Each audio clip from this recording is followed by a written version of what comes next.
पिछले कई दिनों से आप देख रहे हैं किस तरह का विमर्श हो रहा है। अभी थोड़ा शांति बनाएं प्लीज। युद्ध जब होता है या कॉन्फ्लिक्ट जब होता है तो युद्ध सिर्फ सीमाओं पर नहीं लड़ा जाता। सेनाएं बहादुरी से सीमाओं पर अपना काम मुस्तैदी से कर रही होती हैं। युद्ध में बहुत अहम भूमिका उन रणनीतिकारों की होती है जो राजधानी में बैठे होते हैं। वो मंत्री हों, वो अफसर हों, वो प्रधानमंत्री हों, वो विदेश मंत्री हों, इन तमाम लोगों की एक भूमिका बहुत महत्वपूर्ण होती है जो सेना के पराक्रम को या तो बूस्ट कर सकती है या सेना के पराक्रम को और नुकसान भी पहुंचा सकती है, उनके मनोबल को नुकसान पहुंचा सकती है, जो हमने इस बार बहुत अफसोस के साथ कह रहे हैं कि होते हुए देखा। मैं सबसे पहले अपने साथियों से आग्रह करूंगा कि एक आपको वीडियो दिखाएं, फिर प्रेस वार्ता को आगे बढ़ाएं।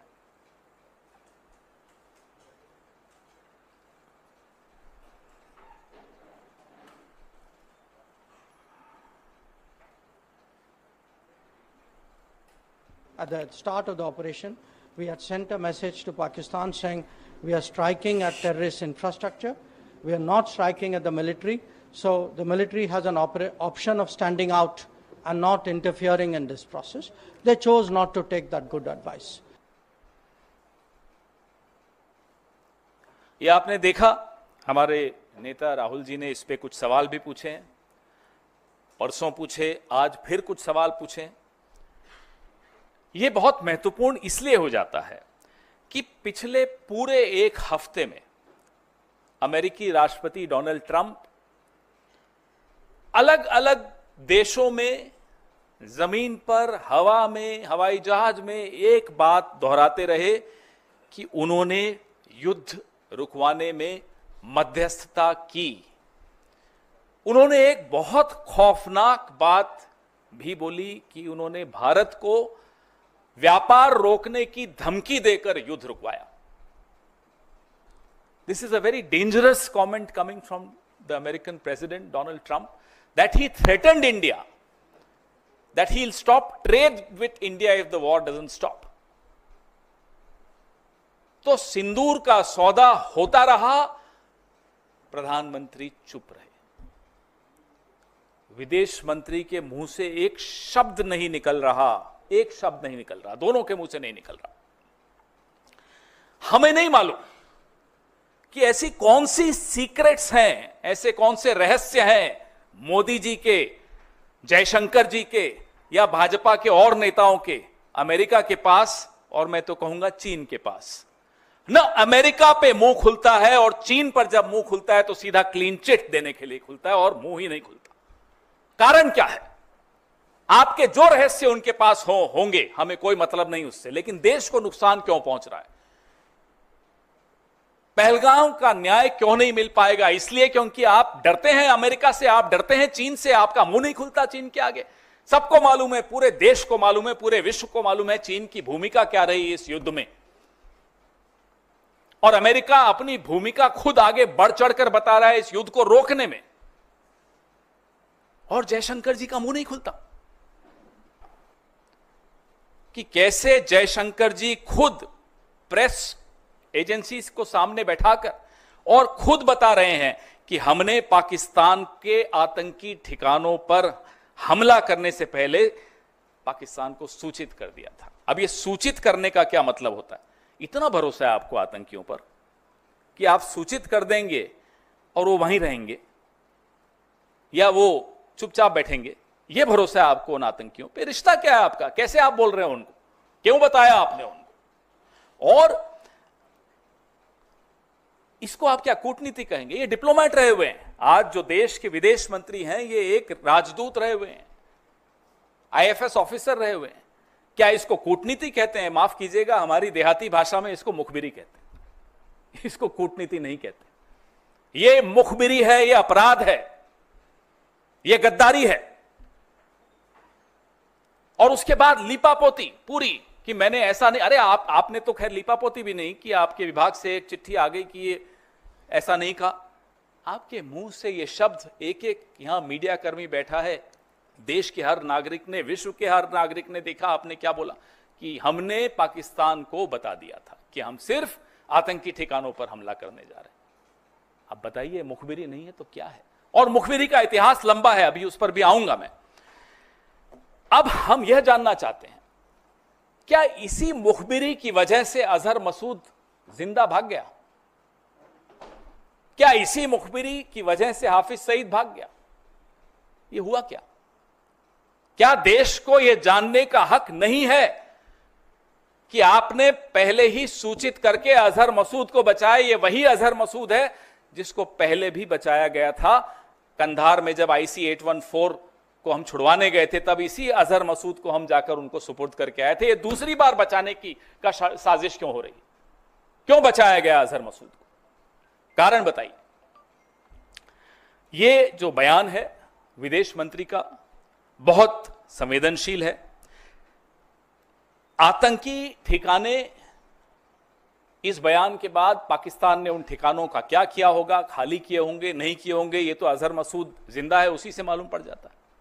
और कितने आतंकी जिंदा बच के भाग गए होंगे, ये चिंता और ये सवाल हम सबके मन में है। We are right in being concerned and being worried about the future, the safety of our country. If we have forewarned Pakistan, then obviously most of the terrorists like Azhar Masood, like Hafiz Saeed would have escaped.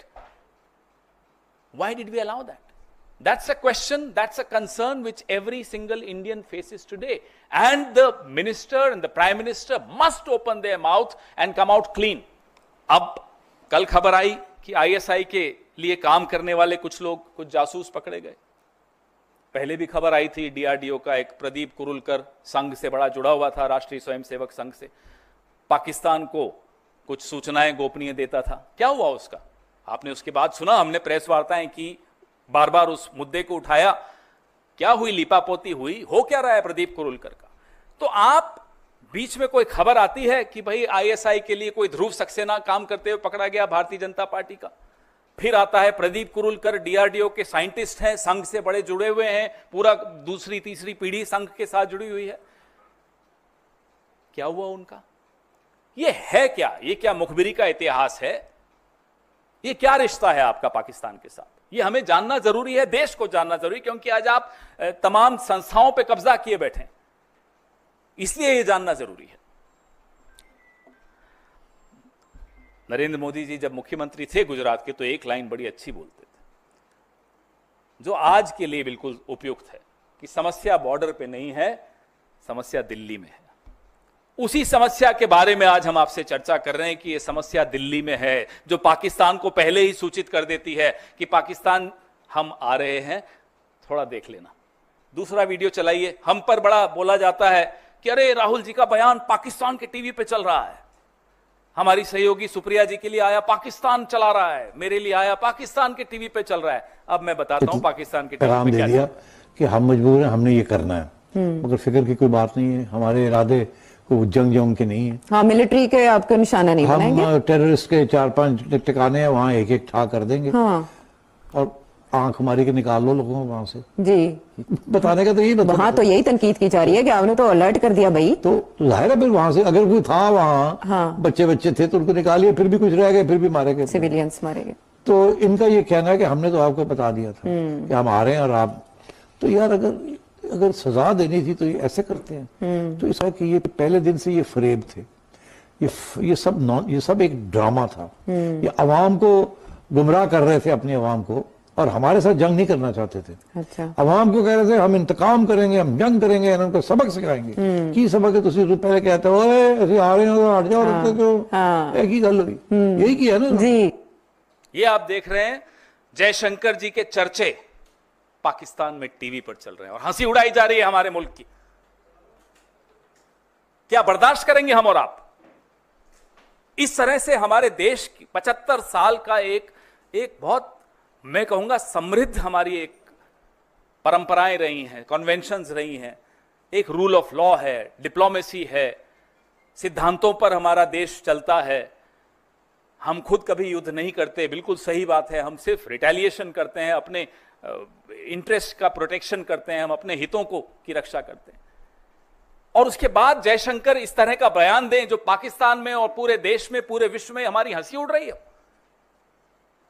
इसलिए राहुल गांधी बार बार कह रहे हैं कि आप जवाब दीजिए इस फोरवार्निंग से, ये जो आपने पहले ही पाकिस्तान को बता दिया, इससे देश को क्या नुकसान हुआ, यह हमारा लिए जानना बहुत जरूरी है।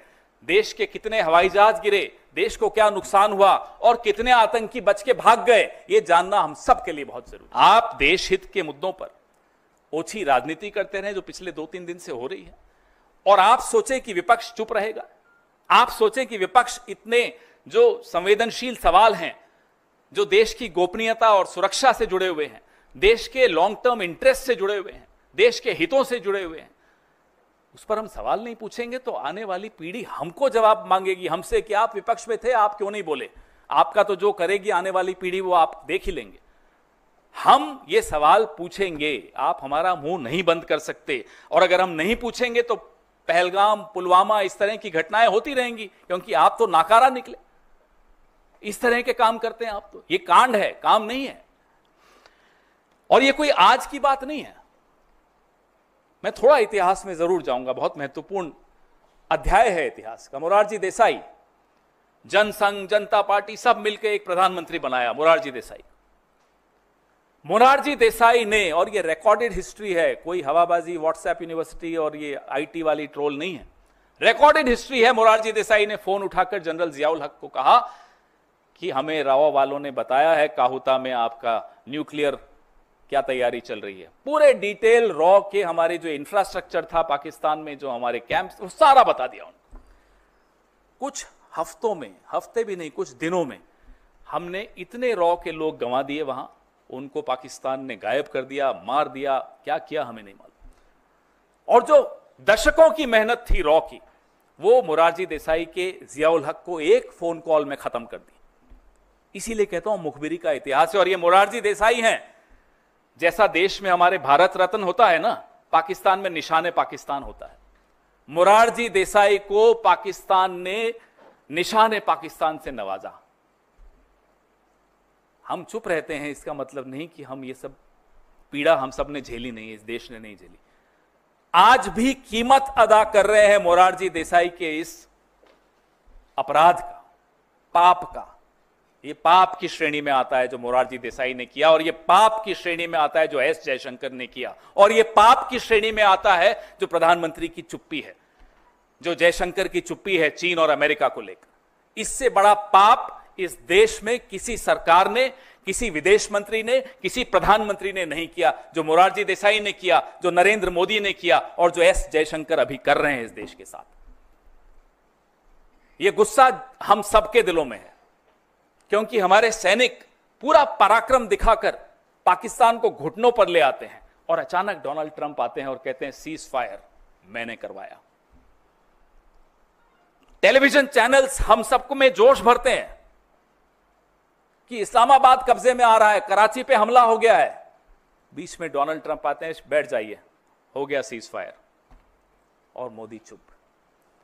सिंदूर से सौदा मंजूर नहीं है, देश के प्रति गद्दारी मंजूर नहीं है। वो कोई हो, किसी भी पद पर बैठा हो, देश के प्रति गद्दारी अगर करेगा तो हम सवाल पूछेंगे और जनता होगी।